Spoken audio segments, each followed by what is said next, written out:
After the success of the DVD of The Fast and Furious, which sold 6 million copies, I began thinking about what we could do for the DVD of XXX that would be new and different and take the DVD experience further to another level. What I came up with is a documentary about the making of XXX, and I engaged Todd Grossman and New Wave Entertainment to be on the set 82 of the 82 days that we shot.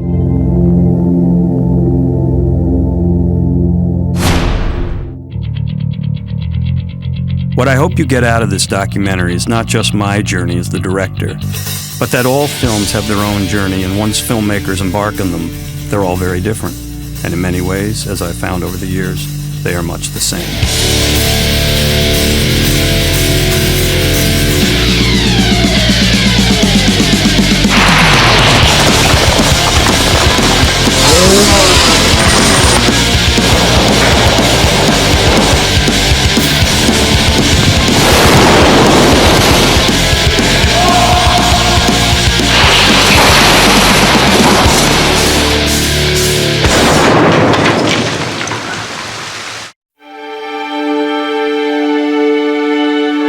It's a personal thing for me, like everybody just could grab hands. I just want to say that the appropriate response to what we have is gratitude. You know, gratitude for being able to do this art and craft and work that we love, and that we will rise to the occasion to make a wonderful, exciting, entertaining movie, and we'll do it safely, with humor and humanity, and with love for each other and respect for our audience. Let's have a little moment of personal thoughts and prayers.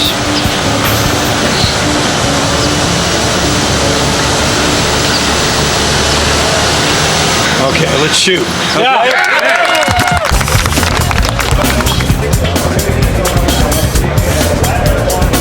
One thing I learned last year is to shoot cars. A large part of doing XXX was actually working with Rob Cohen again. Shoot, don't rehearse. Camera mark. Action! Boys. When you stumble across a great actor-director relationship, you are quick to kind of get back into that environment again. We have this kind of symbiotic relationship where I know when Rob's doing his thing, it's fully taken care of, and Rob knows when I'm doing my thing, it's fully taken care of. It was a little bonus that I added no abrasions on the left side. Once we teach them in the Fast and Furious, they never forget. Ready? And action! I wanted a challenge. That's what I've always looked for. When I read a screenplay, I want to know that the investment of time and money, of millions of hours of people's work, and of all my heart, soul, and imagination is going to be stretched into some new place, both for me and for the audience. Action! Right before the release of The Fast and Furious, I got a script from Joe Roth, Todd Garner, and Derek Douchy from Revolution Studios. It was Rich Wilkes' first draft of XXX, and I knew I had found my challenge.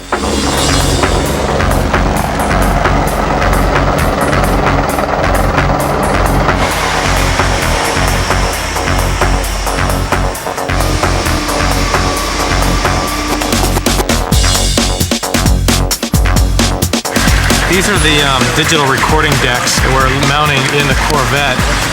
We've got three lipstick cameras that are mounted in 3 positions, and so we've got onboard cameras to record each of the positions. All that has to survive is that little baby right there. That's all we care about, right there, that baby.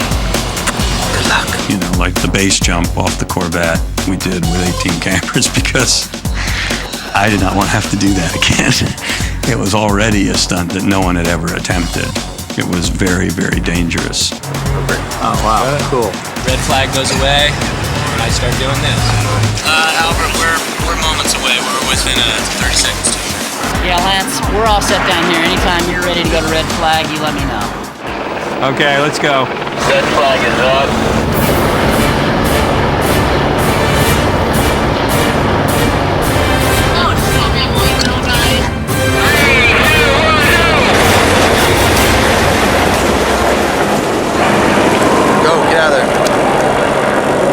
Nice.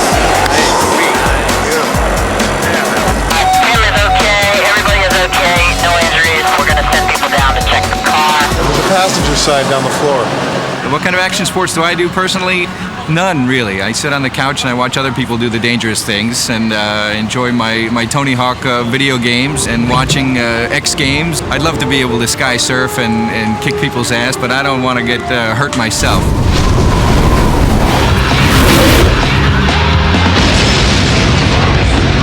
I think it's about time Hollywood really embraces these types of sports, you know, the sort of individual pursuits, and not just tries to exploit them as being crazy or ruthless. What we do is very calculated, and we've been doing it a long, long time.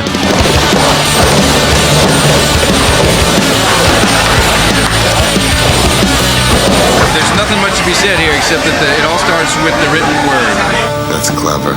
When I read the script, there was only one name that came to my mind, which was Vin Diesel. Vinny is a unique actor. He has a cluster of characteristics that you just don't find. And I like to refer to XXX as the all-American anti-hero. He's a man of great skills, and those skills come to the attention of Mr. Samuel L. Jackson and the National Security Agency. Well done, Mr. Cage. The diner scene is important, and it did come under attack. Those wanted to cut the budget. The thing about the diner scene is you see everything that Xander sees as he sees it. Then he gets to the drug farm, and it's a whole other thing. It was a way to test Xander under battle conditions to see what he would do.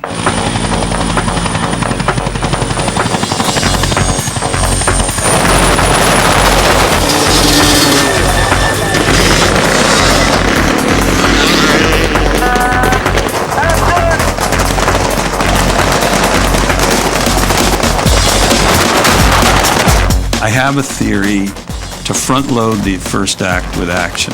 Today, people are really into immediate gratification. They've come to a movie, and they don't want 30 minutes waiting.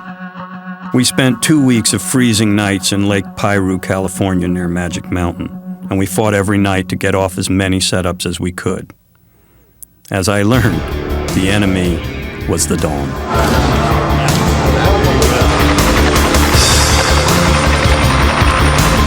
We're going to make an adjustment. He'll be a little higher. The first ship's going to be the Vulcan Cannon, which is the shark of the helicopters.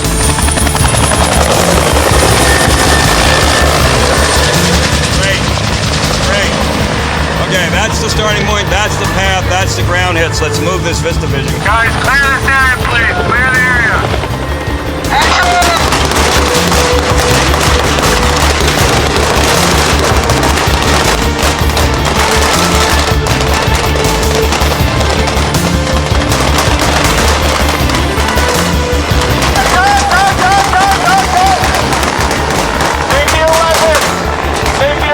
The first time through, for some inexplicable reason, the expedition did not blow up, so we had to re-rig all the ground squibs and all the mortars. Everything had to be reloaded for take 2. Look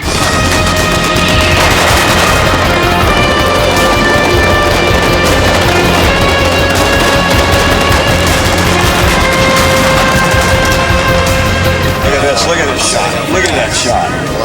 Jesus Christ.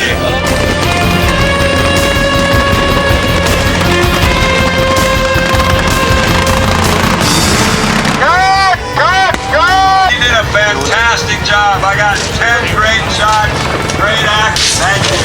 This is great. Just feel really good about that. He was supposed to be like an envelope going through the mail slot. This is the 7th night of shooting, and we are beginning the big jumps, the big motocross freestyle jumps. I wanted to do motocross freestyle, which is one of the X Games sports. That wouldn't make any sense unless there was an obstacle, like do a tabletop right through an electrified barbed wire fence.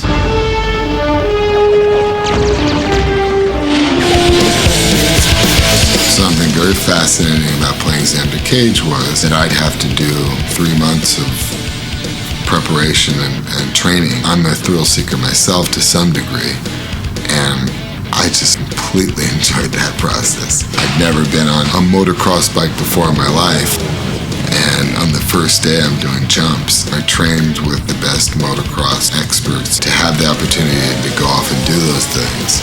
And to have the opportunity to do them under the supervision of the best is a great opportunity.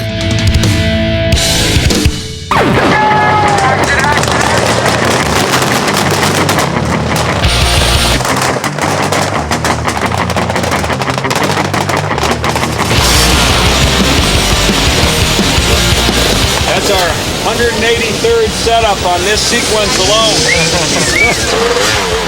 Background, action!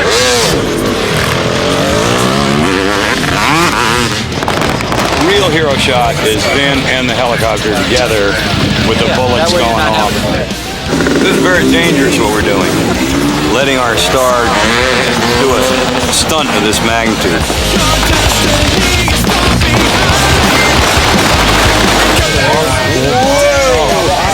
Yay, Henry. All right, we're golden. We're doing about 17 different things tonight, one take of everything.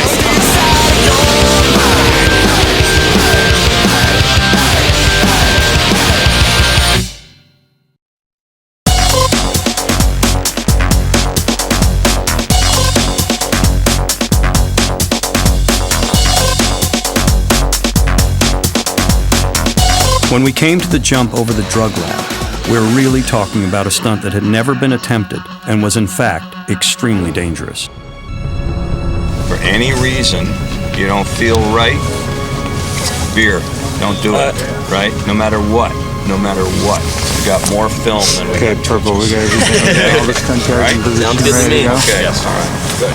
I have a real belief that computer-generated effects are beginning to take some of the thrill out of movies. As exciting as they can be, there's a sense that it was not real, and here, with 13 cameras, we were going to do this for real.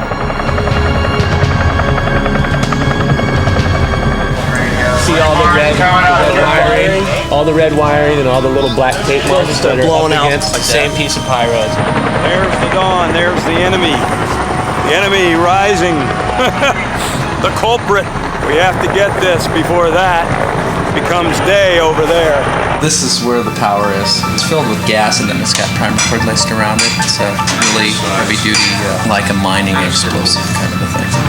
Not off the Vulcan. I keep saying this. It can't be off the Vulcan. He's never been there in time. It will have no shot. I'm just going off of what I'm told. All right, I'm telling you. All right, I'm telling you it should be conveyed, and I want it clear. I'm going to shut this all down. So will any of the barn be left standing? No. You don't get a take two on these.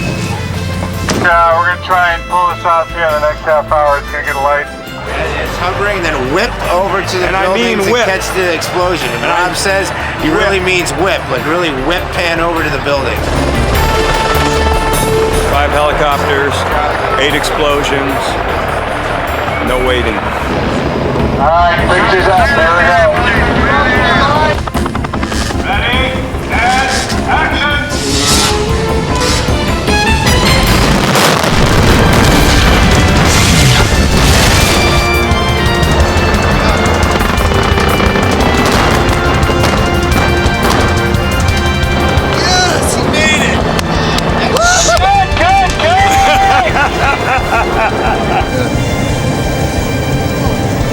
God, he just made it.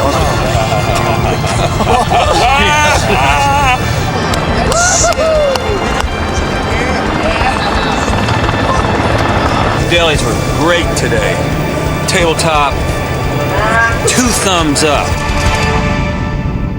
Back away there, BMX man. Oh, that looks good. Yeah! Today is December 19th. We're on schedule. We've done some fairly explosive stuff. Vin has been embraced by the X Games world. The movie's sort of been endorsed by our X Games gold medalists who are busy inventing a new X Games sport called Hit the Rock with a Rock.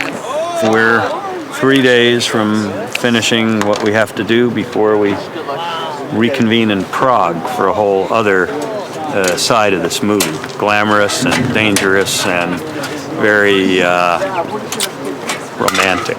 you know. So, but for now, it's all about getting your rocks off.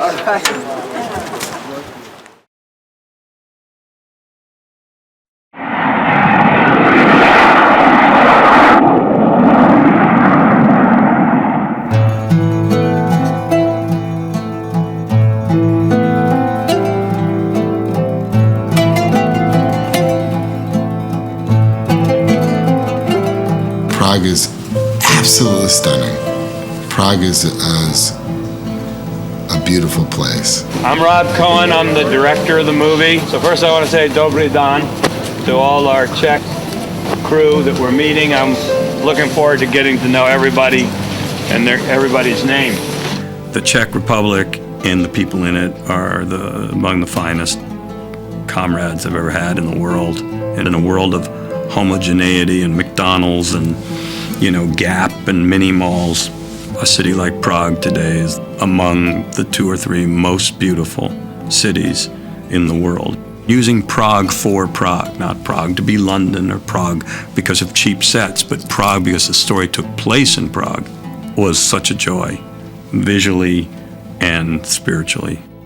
The Old Town Square, the heart of Prague, was our first real Czech location. We shot in 20 below zero, and I'm still thawing out even as I speak. For the Rammstein concert sequence, we found an abandoned church 2 hours outside of Prague. Through the snow, every day we'd trudge out there and set up in this 400-year-old building. I'm Rob Cohen. I'm the director of the movie. We're going to get a private concert tonight. Act like you would, move, dance, enjoy yourselves. We'll tell you a little bit about what we'll need you to do from time to time, but let's have a good time these next 2 days, and we'll make a really great scene. Next to Vin Diesel and Samuel L. Jackson, which was a pairing made in heaven, the next most important part is the villain. Heroes or anti-heroes are defined by the villain.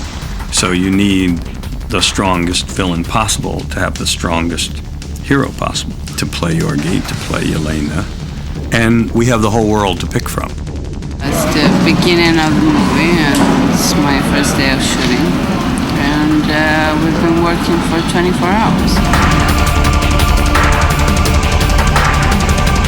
Rana and I had read 500 girls in 7 countries. Ozzy started to do the first scene, and I gave her the part that day. We have great actors in this film. The talent across the board is something to be proud of. You're all right, Yorgi. Everything's all right with enough vodka. You must come to party tonight. Big party at one of my clubs. Yeah? I thought the Orbital brothers would be great because they're very successful in Europe. We took over this crazy location where they test mega electricity, and it imparted a genuine atmosphere to the scenes because this was Orbital playing an original Orbital piece for Triple X. The nicest gift I had from this movie and the nicest memory I will keep is really observing Rob. He's been giving me many cinema lessons. In Europe, we don't get to do movies to shoot with 16 cameras. I'll tell you that. It's quite amazing. We're chilling here at a club where I meet Anarchy 99. We're listening to Orbital. I can't complain because we're checking the gate. We're in a little town called Vranov, about 2.5 hours outside of Prague, and it's a palace that's owned by Yorgi, the head of a Russian mafia gang. And so this is his getaway. This is where our hero Vin Diesel comes and becomes friends enough that he can infiltrate the gang. We've got 3 units shooting 24 hours a day, so it's a very busy schedule. But we're halfway through and we're doing pretty well, knock on wood, and we'll get through it.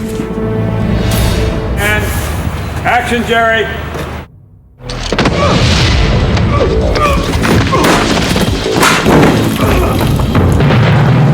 That's not your average high fall where guy goes clear, falls in an airbag. That was sort of bouncing on the way down. It was fiberglass, and it does give a bit. It's definitely something I'm glad we're done with. In one take. Your Triple X. You're the care package? That's right. Agent Shavers. Agent Totally Shavers. I'm a comedian by trade. That's how I got here. Like yesterday, I came in dressed in drag and walked around the set. And I was Pachinka. You're such a freak already. God gave me this body. I'm gonna use it to make money. You never know when some freak villain's just gonna pop out and all right.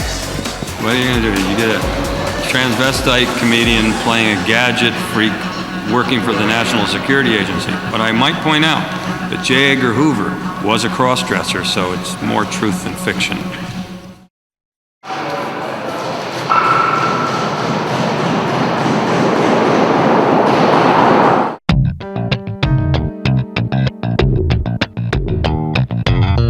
The Ahab launch room workshop area was obviously quite an important part of Yorgi's world. Sort of was a continuity between the Vranov Castle location, the tunnels down to the workshop, and then the workshop itself being a sort of a period interior. It's sensational, it's breathtaking, even without the cameras, without the film crew. To see this construction is breathtaking. Did I christen this ship Ahab?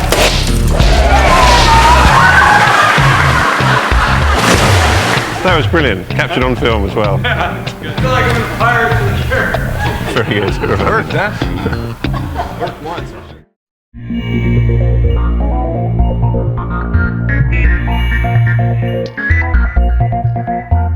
When we got through with the location part, we moved into the massive sets that Gavin had constructed on the Still King soundstage, most notably the Ahab Lab, the launch bay, the NSA headquarters, tunnel sections, the library, even the Russian constructivist statue in which Kirill hid. Ahab was actually towed by a complex wire system, so there was no wake. It was towed into a green screen backing where the exterior river would eventually be composited.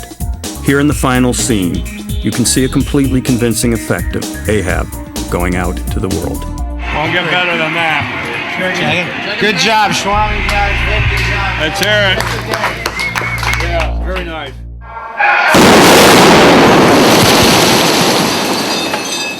Black powder bomb, about a 3 ounce. It's commonly known as a lifter. You know, for lifting debris, breakaway glass, cork, balsa wood, newspapers, things like that. I'm sure that someone someday will count the number of explosions, bullet hits, rock and roll gantries, wire effects, mechanical special effects that are in XXX. And when they do, they will owe it to the expertise of John Fraser and Jim Schwam. Jim Schwam, who's with us on a daily basis, and a man who I frequently put to the ultimate test. We'll roll the cameras, and you'll do a 3, 2, 1 on the bullhorn.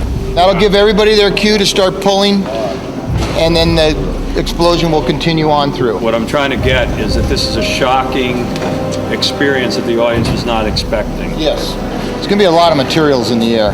I want this on videotape beforehand. Todd? Yes. I have only one question. Is this going to be one of your finest moments? It's going to be one of our finest moments.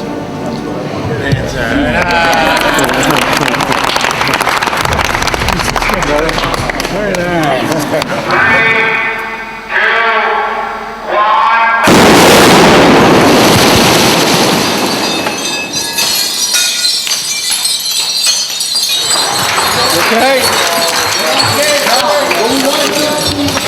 I think I have to rethink the choreography of the post-explosion. That's what I think. Yeah.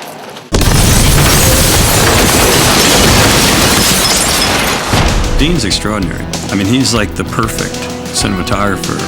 He's like really accommodating.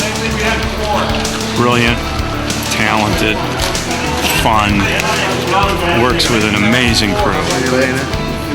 I'm 180 mil. Tell me. Probably back where you were. 180, chair. We think alike, we have a mind meld. Best collaborator I ever had. I'm a lucky man. When you have Semler on the front of a film, and Chris Levins on, the editor, on the back of the film, you look really good. So all you film students, try to hire this man on your first picture. Get this man to shoot your first movie, and you'll have a career. If you don't get this man to shoot your first movie, you're on your own. Dean is an artist, and like all artists, his soul comes through what he does. He has a generosity of spirit that results in a crew that will kill for him. He knows when to be relaxed, and he knows once in a while when to tense everything up to keep it sharp. Roughly been bridge guys up top, something like that. This is our storyboard. This is the sophisticated way. In the big Hollywood movies, we figure everything out.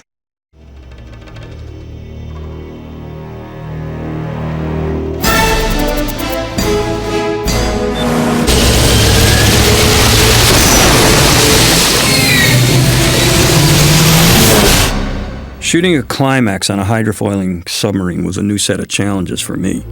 The first solution was how to get the thing going 60 to 80 miles an hour, and that solution came from Ransom Walrod, our Marine coordinator. He stuck a cigarette boat like a sled underneath the Ahab, and that got it through the water at the proper speed, and we removed that sled later through digital effects. Coordinating the car, the cameras, and Ahab out in the river was one of the tricky feats of the film.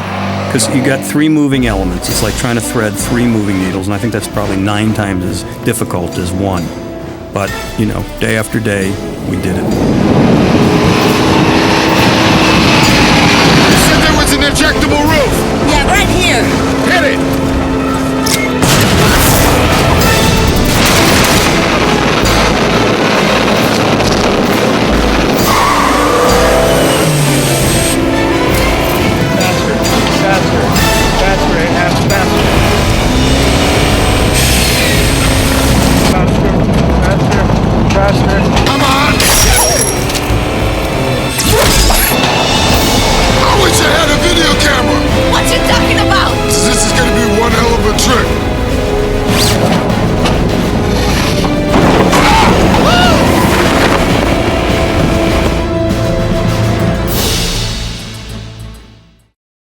I used 500 stuntmen in this film, and all but one came home without a scratch. One didn't come home at all.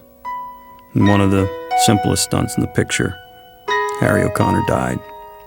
It was exactly this kind of thing that I was praying we would avoid. We'll all miss you, Harry.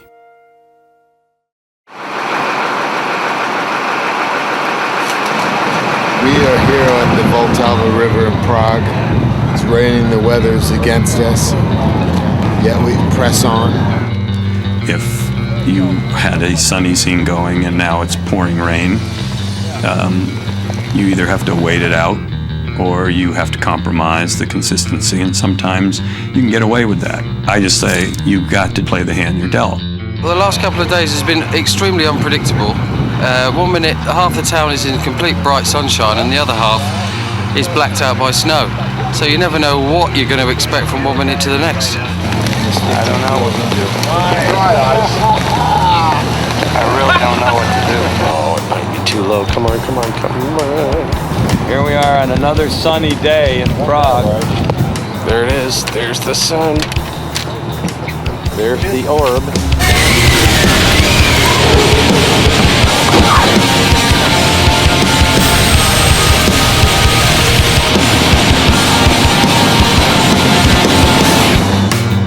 Robbie, we gotta go again. What?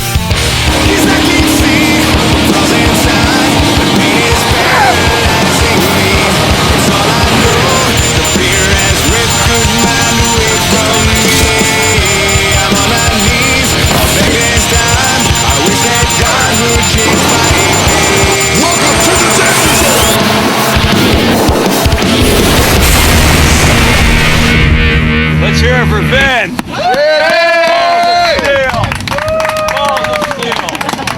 Here today, it was snowing, it was windy, it was raining, it was cloudy, it was sunny, it was raining, it was snowy.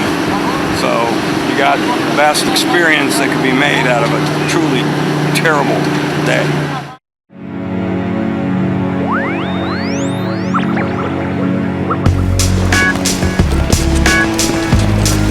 The world-famous Charles Bridge is the exact geographical center of Prague and therefore the perfect place to bring all the strands of the story and all the characters together to make the climax of the film. Oh, you've never met. It was difficult to make frontal angle shots on the Charles Bridge from the water, so I had Gavin construct a small section of the bridge on the back lot at Still King. Film is an illusion, and all in all, I believe this illusion came together quite well. Action! I promised Xander you could go to America. I'm a man of my word. Well, it doesn't make much difference now, does it?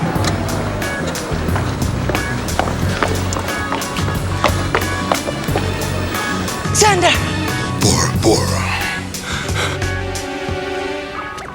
It was frustrating, but all in all, the weather gods were reasonable with us, and we got it made, and we came in on schedule and on budget. And I would take the hand I was dealt on that movie every time.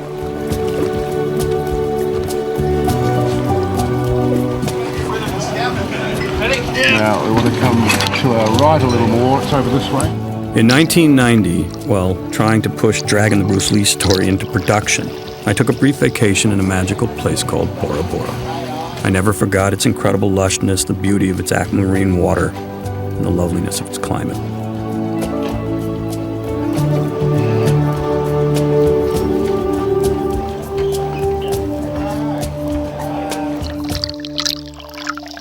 For the last scene of the film, I only had one camera, and I put it at the bottom of the South Pacific Ocean, pointing at the glaring sky.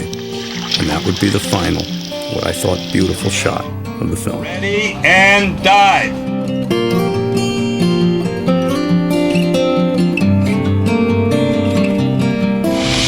Here I am in the island of Kona, Hawaii. We just finished our shoot in Bora Bora. Principal photography is officially wrapped. The editing room, visual effects, music, sound effects design, and dub all lie ahead.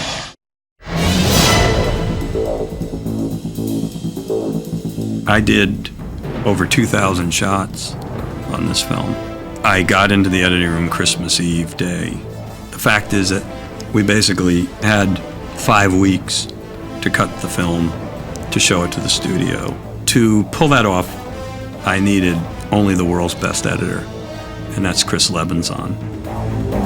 The guy is an action maestro, knows how to take film, and no matter what I dreamt of when I was shooting it, he would take that dream and amp it to another level. He'd make the material work harder.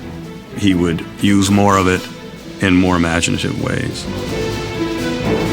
I saw the first cut that he and Paul Rubel did. I just hugged and kissed them both because it was like, okay, we're going to be okay.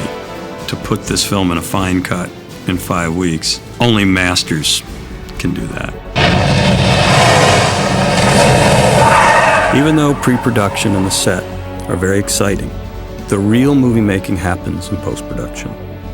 After the shoot is completed, there are so many other elements that come to play which lift the film to the level you, the viewer, gets to see. Have you tried the PFX? Sound effects can make or break a sequence, especially in an action scene or an action film. So with my collaborators, Bruce Stambler, Mike Casper, and Dan Leahy, we attacked the soundtrack with the same zeal that Dean and I attacked each day on the set. Here's an example of how a scene plays without sound effects: the avalanche.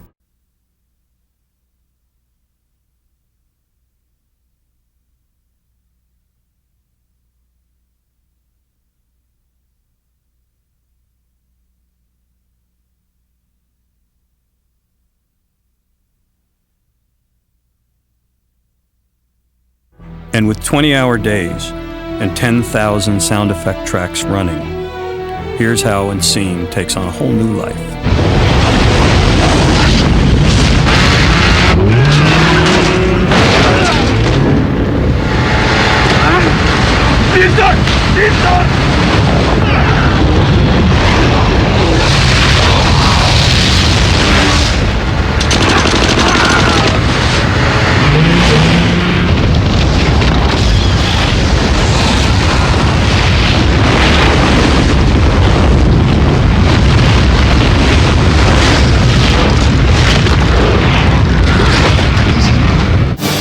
After editing the cut and rhythm of the film, nothing is more important in the post-production process than the music. The composer for this film was Randy Edelman. Randy and I have done so many movies together. Let's just hear it first with the horns. I needed themes. I wanted the score to carry and expand the scope of the picture. Let's kick some ass. Let's put some music for explosions to happen by. Randy and I spent countless hours poring over the picture. That wonderful horn fanfare-like thing. Yeah. That's what you hear. Yeah, but not on the cut. We want to put some weight into it as it develops because it's the introduction of our hero. I didn't want it just to be, you know, the kind of music that is very popular in movies. I want the music of the 2000s. Hey, maestro. Very good, very good. Randy really delivered for me and for the movie. He created heroic themes for XXX. And escalate.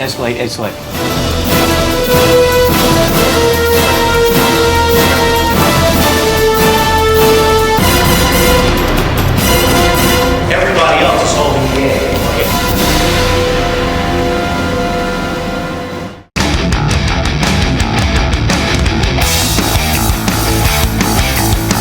Joe Roth, music supervisor Kathy Nelson, and I all wanted a XXX theme song, and I wanted to put it over my Cyber Psycho credits at the end of the film.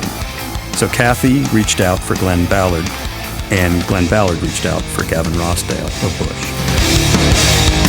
That last take was excellent. I mean, we're keeping everything. The first step of the process to me was to be with Rob Cohen and to find out what his vision of the movie was, and I saw a lot of what he had already shot, and it had such a visceral impact. It was so energetic and yet focused. And it can be a little more orchestral right there. I mean, at a certain point, I was saying. We could morph it into something that's if you could really ramp kind of it up. hauntingly. Yeah. Came and gave me a hug. He said, "I know exactly what to do." And he went and he wrote a song about the interior state of Xander's mind, of Vin Diesel's character's mind, and he made it an ode to adrenaline. I know, that's too long. I mean, maybe it's just, how long is that section before the vocal comes in? It's like 4 bars? It's 4 bars, and then we got 4 bars with the vocal, and then it goes, lay down and die.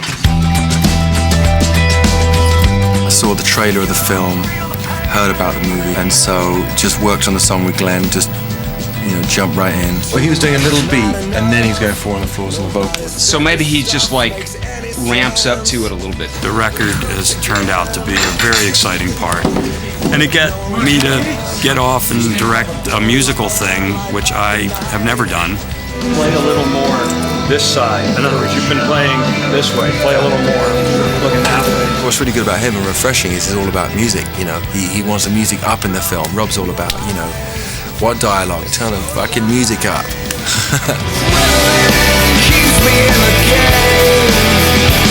I wanted a challenge.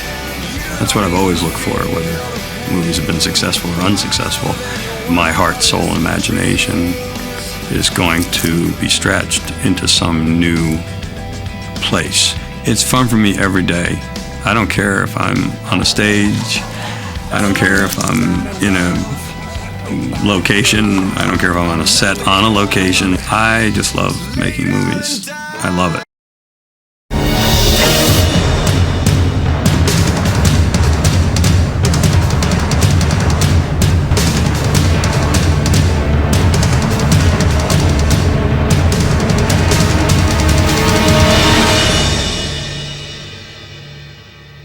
The Ahab and the GTO were the two sort of key vehicles. The Ahab was the 30-foot long submersible that Yorgi's scientists had created to travel the world with Yorgi's lethal weapons in, which was something that we wanted to look as though it was semi-believable, but have a slightly sort of fantastic look to it. Gavin designed the Ahab with the concept illustrator, did a fantastic job using the computer programs 3D, and was using Lightwave, he was using Photoshop.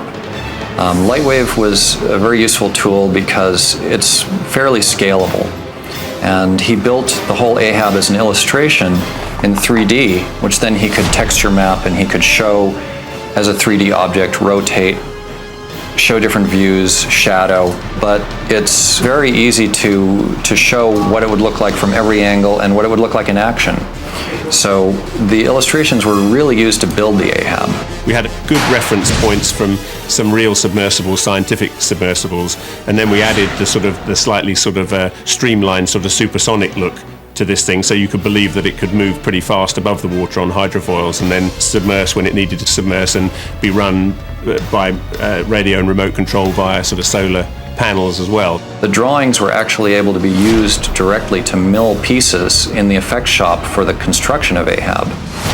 Using an axial sort of miller, they were able to actually cut out huge pieces that then molds could be made from. The sculptors used to make molds. The sculptors used some full-size lines that were taken from the computer to actually use full-size to make screes for plaster. But to do all the things Ahab had to do, like have parts that came out, like the rockets that extend, the missiles that raise, the doors that open, it also had to have hydraulics. It had to have heavy, aluminum tubing and fiberglass skins and cast pieces that were all going to work together to give the impression that this thing was just a seamless ship operating at high speed that was, carrying liquid death to Prague. So Rob was very clear about what he wanted, and it placed a lot of demands on the actual building of this thing.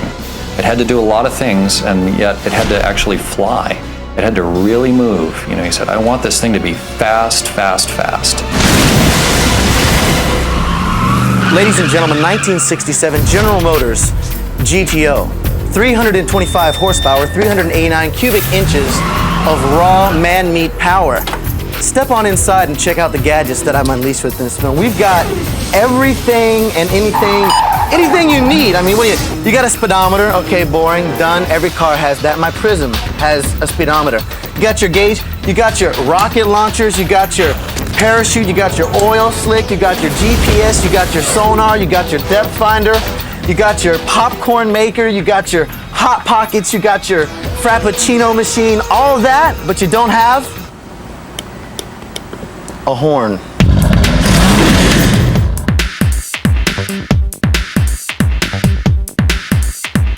GTO was something slightly different, and Rob was obviously very interested in what the car should be, and in the end, the decision was a GTO. And then there was questions of how many gadgets and how many things would it have on it. Harold Belker is a concept artist who's worked on a lot of movies recently in Hollywood, but he comes out of car design. He worked on some of the initial drawings of the GTO, and you can't change a GTO too much because it's got to still be a GTO. But he has a beautiful eye, and he does beautiful artwork, and it really helped sell the idea of the GTO, not just design it, but also show Rob and show the studio what it could be to make it the car for the movie. There are two different ways of designing or handling a movie vehicle. One is much more budget intense, you need a few $100,000 to build a car from nothing. And then with XXX and the GTO, it was all the gadgets, but still make it look cool. The original color was a faded green. When the car sits too long under the sun, how it all kind of rusty and it was ugly. We looked through some colors that really are changeable in light, and there was a beautiful one that really altered between purple and blue, depending on what light you look at it in. And that's kind of exciting, so you don't really have to choose. You can get the best of both worlds. Pretty much when it came to the interior, we started with a dashboard, and it wasn't going to be a car that had a special spy dashboard. It was sort of made to fit overnight. Here it was more, let's add on stuff. And we went through the stages where I did 3 different levels of add-on dials, and then you do some hypothetical spy stuff in there, a radar screen. And I remember Gavin said, no, more, we need more. The dashboard has just become this mad sort of Heath Robinson array of instruments and controls and buttons, and it's a very unsophisticated thing but fits into our world of sort of low-end technology but sort of high-end results. And it looks a much more uncoordinated beast, but it has a personality all of its own. In an ideal world, I would call a car a character in the movie. But that's, that's biased because, that's what I work on. So I like to see as much of a vehicle in the movie as possible. So when I watch a movie, I get critical about that sort of aspect, but it's still just a vehicle. Harold was good about kind of kicking it into another level and still maintaining the spirit of the GTO.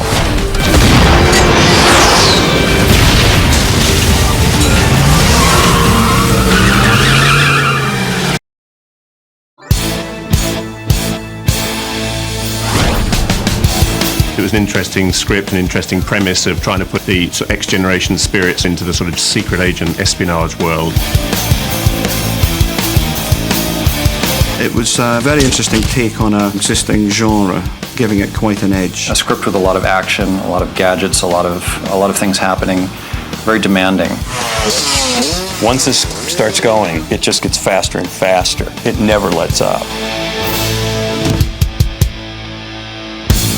The look and style of the film was based on the premise of the script about trying to work in the world of extreme sports and X-generation and sort of very sort of hip, high-tech design in both sort of costume and gadgets and the sets into this world of what you understand as a secret agent world, which is usually a little bit stuffier. It's an action movie. It's got to have an edge. It's got to be something modern and something that's going to have devices that are exciting, that are maybe not completely realistic, but are something that are maybe a little beyond realistic. There's a lot of discussions about whether we would be contemporary or sort of just out of contemporary or futuristic. I think the conclusion was that we didn't really want to be science fiction. Everything really had to look as though it could be believable now.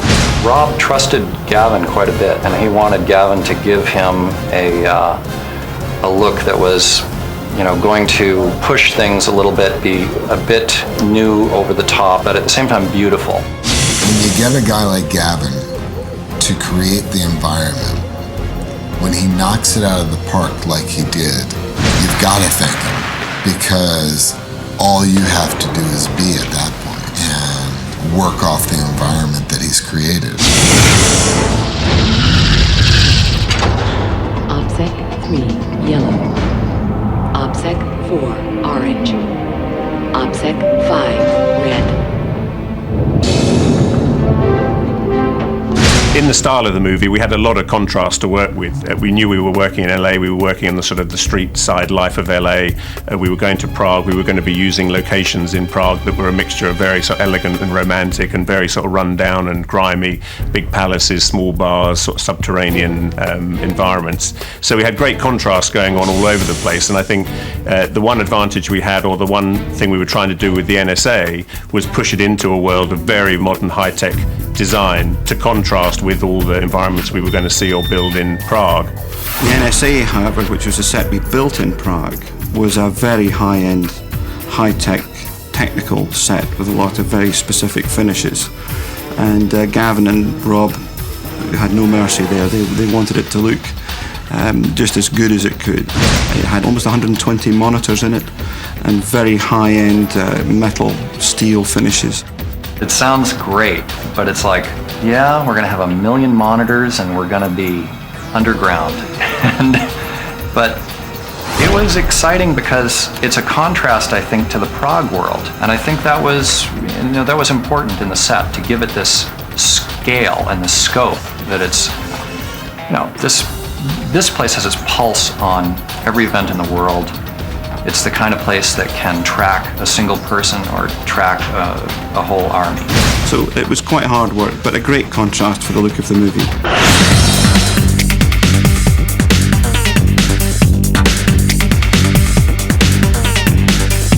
Yorgi and his crew are new. They're young and they're new and they're powerful, and their style is the style of urban rebellion.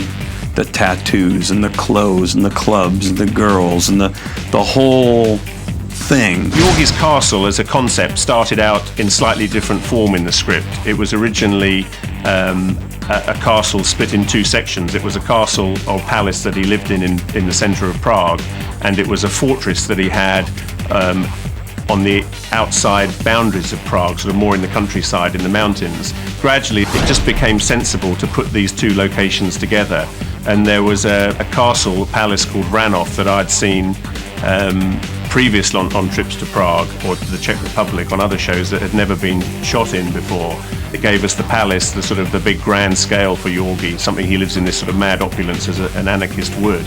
And underneath there was a belief that the Ahab launch room could be built in the cliff face underneath with the opening doors to the river. The exterior of the castle was a fantastic location down in Moravia, and we added to it with various quite large pieces of scenery just to seal the courtyard off to make it into the area that Rob wanted the action to unfold in. It had to seem like an impregnable fort, and in fact it was a three-sided castle that looked out over a cliff, so we had to seal that fourth side off. So that was a fairly big element from a construction point of view.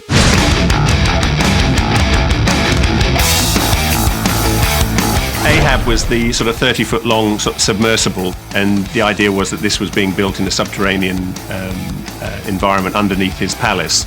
So we obviously weren't going to find that as a location, so we knew we were going to have to build this. The difficulty of working with water in this instance was obviously building the set in what was going to be a water environment, and there was no stage available in Prague that actually had a tank, as we would call it, like a waterproof tank below the stage floor.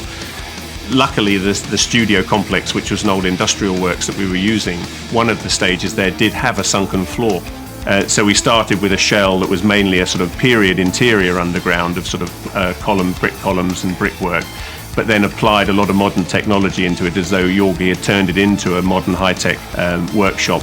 Ahab set was our largest set, and it was our most complicated effort, both as an art department and as a construction department as well. The end section, the launch room, had a very large tank in it that was over 6 feet deep, and we had to build a metal tank within the existing tank within the stage, because it was just basically a huge depression in the floor that wasn't watertight, so we had to build a metal tank within that. And there was huge collaboration with the special effects department, because the set was animated in various ways. There were huge doors that shut.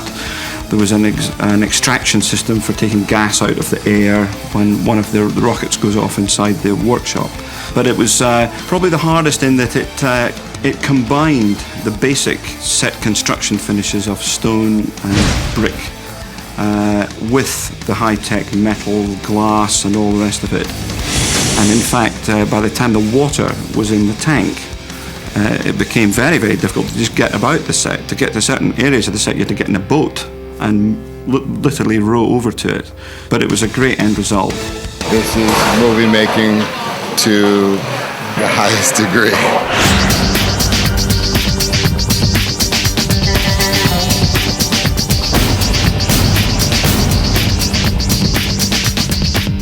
The drug farm was one of the first sets that we could actually get our teeth into. It was scheduled early, it was in LA, we knew what we had to do. We had all the reference from the sort of Colombian, South American drug farms, which was obviously quite hard to get, but we had enough to work with. So we initially made up some little concept models to show to Rob little different ideas of how these buildings could be constructed, how big they were, what sort of designs were there, what would happen in each one in the real world of sort of drug farms. So we had the basis of a real drug farm layout, and then we built a big scale model, or a small scale model, but a big size 10-foot by 6-foot board that had the whole of the drug farm on it, which became our sort of talking point, really. It was almost like a Second World War operations room with all the commanders around looking at the model, explaining where the motorbike would fly, the helicopters would fly, and all those things would go on. The drug farm was really designed for the stunts. I went with the stuntman, and my art director working with me, Bruce Hill, went around the whole drug farm and started labeling places where we'd have to have jumps, where we'd have to have fences, where we'd have to have obstacles. So it could become a very exciting sequence for Vin and the motorcycles and for Rob to choreograph. Rob sat down with a model, he looked at it all, and he said, you know, this building's first to blow, the helicopter comes around here. He just started playing with it, and in about an hour he had sort of mapped it all out in his head.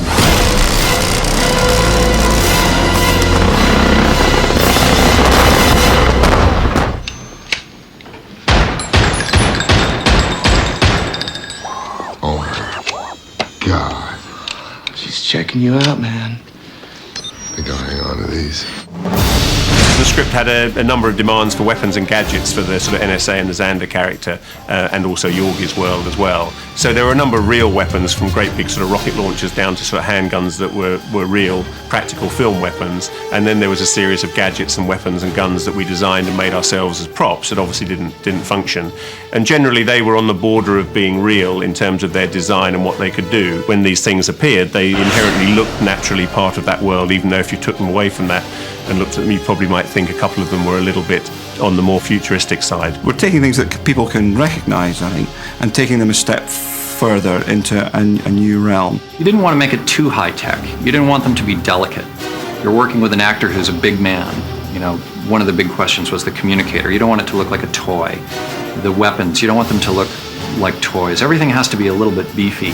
It was kind of a retro-futuristic look. We started talking about the tone of the gadgets, because gadgets are very difficult to work out, and they take a long lead time to be built. The idea was I wanted to stay in the real world.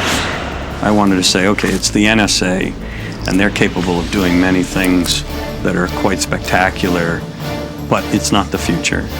There's no laser guns, there's no this, there's no that. I want to do stuff that you could possibly believe happens, but it's got to be fun, because in some senses, this is a boy's own adventure, you know, and the boy's toys are part of what makes it, you know, the fantasy element of these movies work. So, you know, there is no secret agent movie without great secret agent weapons. The gadgets were really, really, really cool. Cool gadgets.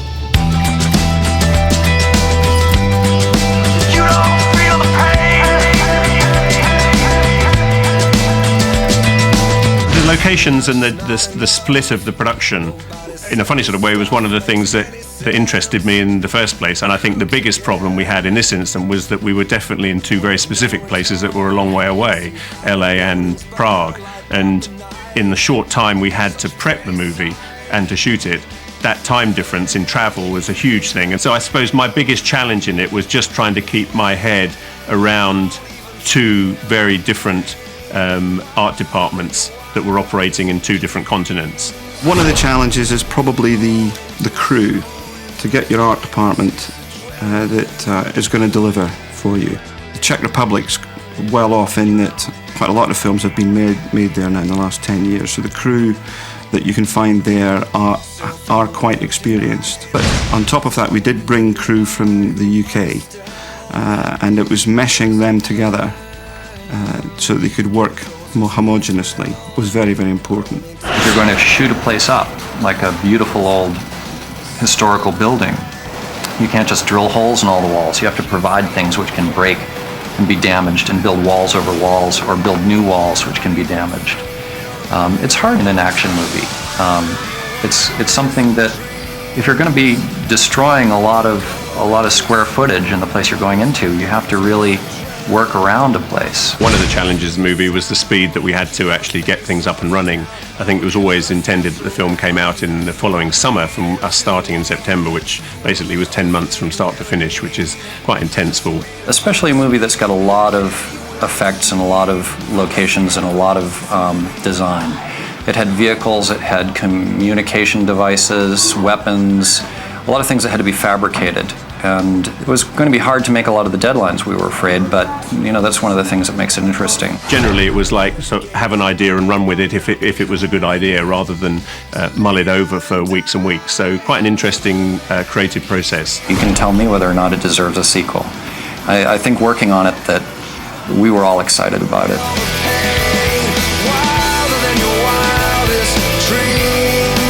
Well, I think despite the madness and intensity of the whole shoot and the whole preparation process, I hope we can all do it again one day. The one thing I think that is important to XXX is that I had great fun on it, and roll on XXX too.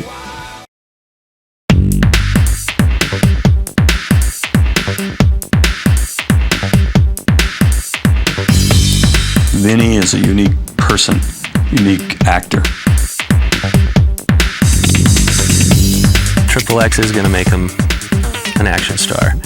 He's definitely going to be the man. Vin is really surprising. He has really surprised me in this movie. Our relationship is such that we wanted to work together for a while. He's the next big thing, man. He is the big thing.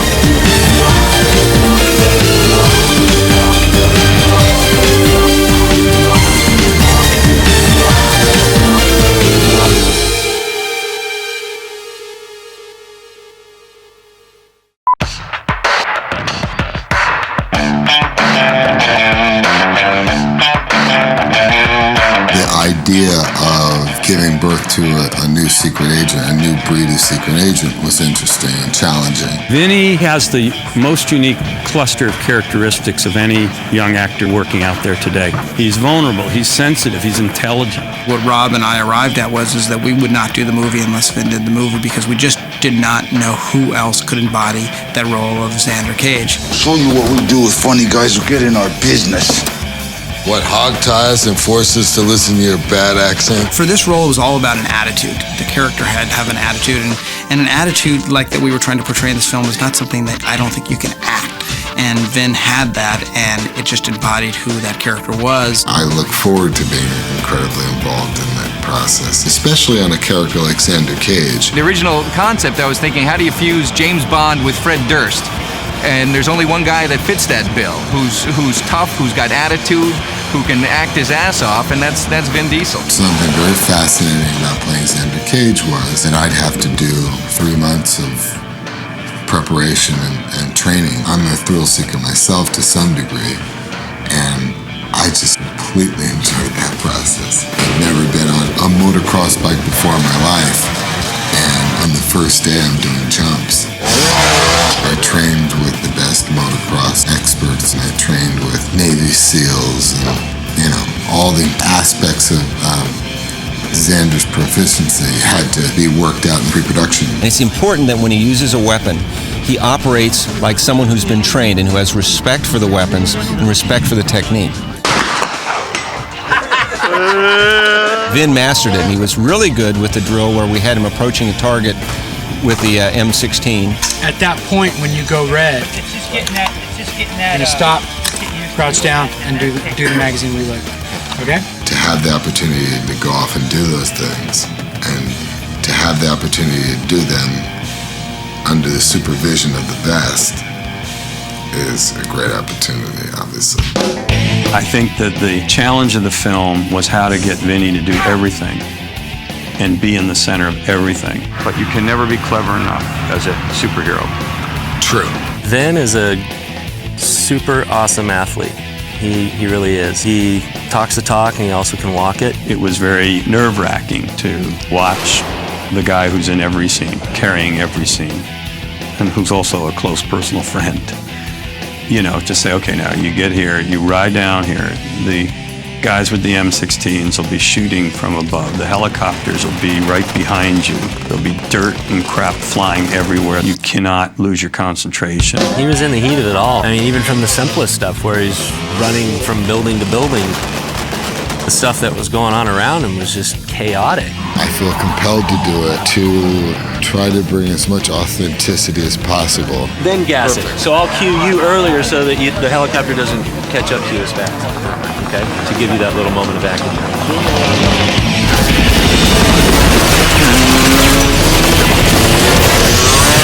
I wouldn't have felt comfortable doing even minor jumps and wheelies had I not done some training in pre-production.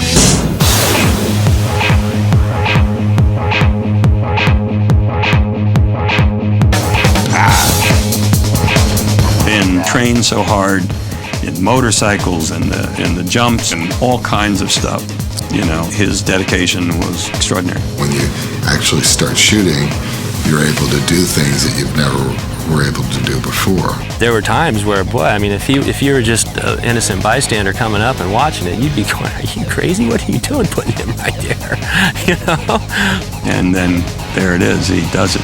One take, 12 cameras, no waiting. And action! He was up for more than I wanted him to do. I mean, he would come, I can do that. He always reminded me of that. Send me in, coach. Send me in, coach. You know, he wanted to do everything. Surreal moment when you realize you are on the face of a mountain doing a scene. When you kind of close your eyes for a second and realize, how did I get to this place? Very few people out here would do this. Thank God I did the 2 weeks of rock climbing training, because if I didn't, I'd be crying. Boo-hoo. Vin is so good at doing the stunts. He's so professional. It was like sweeter than a caress, that tray. Vin was fantastic. Lance?